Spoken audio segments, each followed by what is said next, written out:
నెల్లూరు నగరానికి చెందిన కార్పొరేటర్ల పంట పండింది. ఒక్కొక్కరికి 5 కోట్ల రూపాయలు అభివృద్ధి పనులు కేటాయించారు పురపాలక శాఖ మంత్రి పొంగూరు నారాయణ. అంతేకాదు ఒక్కొక్కరికి 25 లక్షల రూపాయల ఆర్థిక సాయం చేసినట్లు సమాచారం.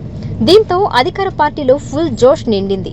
ఉన్నట్టుండి ఇప్పుడు ఎందుకు ఆఫర్ చేశారంటే నూతన మేయర్ ఎన్నిక నేపథ్యంలో కార్పొరేటర్లను కాపాడుకునేందుకు ఈ తాయిలాలు ఇచ్చినట్లు ప్రచారం జరుగుతోంది.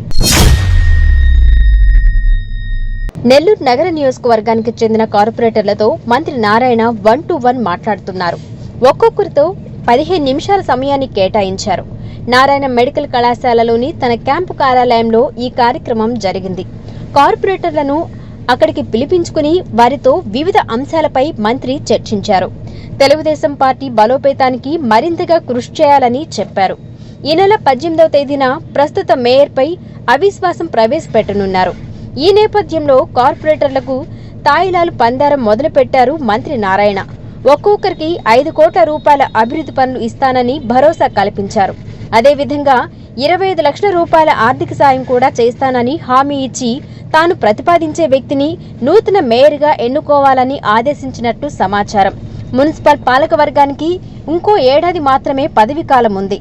అయితే ఈ ఒక్క ఏడాది కాలం పదవి కోసం కోట్ల రూపాయలను ఖర్చు చేయడం అందరినీ ఆశ్చర్యానికి గురి చేస్తుంది.